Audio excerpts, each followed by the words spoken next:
अगर ट्रंप दखल ना देते तो ऑपरेशन सिंदूर के दौरान पाकिस्तान के प्रधानमंत्री शहबाज बच नहीं पाते। ये दावा हम नहीं कर रहे हैं, ये कहना है खुद अमेरिका के राष्ट्रपति डोनाल्ड ट्रंप का। भारत पाकिस्तान युद्ध को लेकर ट्रंप ने एक बार फिर ऐसा क्या कहा है जिसकी दुनिया भर में चर्चा हो रही है, जानेंगे आज की वीडियो में। नमस्कार, मैं हूं पीयूष, आप देख रहे हैं न्यूज़ 18 राजस्थान। तो राष्ट्रपति डोनाल्ड ट्रंप ने अमेरिकी कांग्रेस में दिए गए अपने भाषण में जो कहा वो सुनकर पाकिस्तान के पीएम शहबाज को सदमा लग जाएगा। अब तक उनकी तारीफों में शहबाज ने जो पुल बांधे थे उस पर उन्हें पछतावा भी होगा, क्योंकि ट्रंप ने एक बड़े मन से पाकिस्तान की वो बेइज्जती की है जो शहबाज ने सोचा भी नहीं होगा। पाकिस्तानी पीएम शहबाज शरीफ और अमेरिका के राष्ट्रपति डोनाल्ड ट्रंप के रिश्ते इस वक्त ऐसे बन गए हैं जिसे न उगला जाए और न निगला जाए।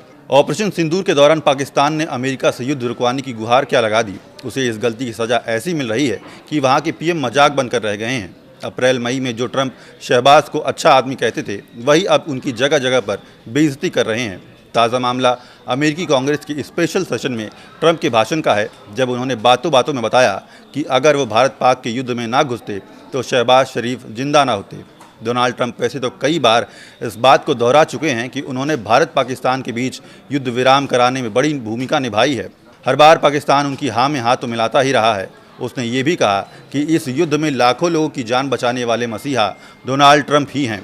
हालांकि इस बार डोनाल्ड ट्रंप ने कह दिया कि भारत के शौर्य के आगे पाकिस्तान की हालत ये थी कि वो अपने ही पीएम को बचा नहीं पा रहा था। दरअसल Donald Trump state of the union में संबोधन दे रहे थे। इस बीच उन्होंने उपलब्धियां गिनाते हुए कहा कि उन्होंने 10 महीने के अंदर कुल 8 युद्ध रुकवाए। इसमें उन्होंने कंबोडिया, थाईलैंड के बाद तुरंत भारत पाकिस्तान का नाम लिया।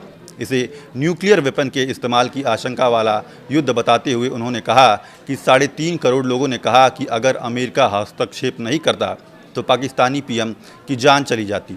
सोचिए, किसी देश की सेना के होते हुए अगर कहा जाए कि उसके प्रधानमंत्री की जान के लाले पड़ गए तो इससे बड़ा अपमान और क्या होगा। यहाँ पर कुछ ऐसा ही हुआ जब ट्रंप ने ये कहा कि उनके हस्तक्षेप के बिना शहबाज शरीफ की जान चली जाती। इसका सीधा मतलब था कि पाकिस्तान की सेना और सेना प्रमुख किसी काम के नहीं है। भारत के प्रलयकारी हमलों के आगे पाकिस्तान कहीं टिक ही नहीं पा रहा था। ब्रह्मोस मिसाइलें और सुखोई रफाल की रफ्तार ने पाकिस्तानी सैन्य अड्डों से लेकर खुफिया ठिकानों तक की चूल्हे हिला दी थी। उन्होंने कभी सोचा नहीं होगा कि जिस शख्स के साथ उन्होंने दावतें उड़ाई वो कभी पाकिस्तान की ऐसी बेइज्जती भी करेगा। इस वीडियो में फ़िलहाल इतना ही। देखते रहिए न्यूज़ 18 राजस्थान।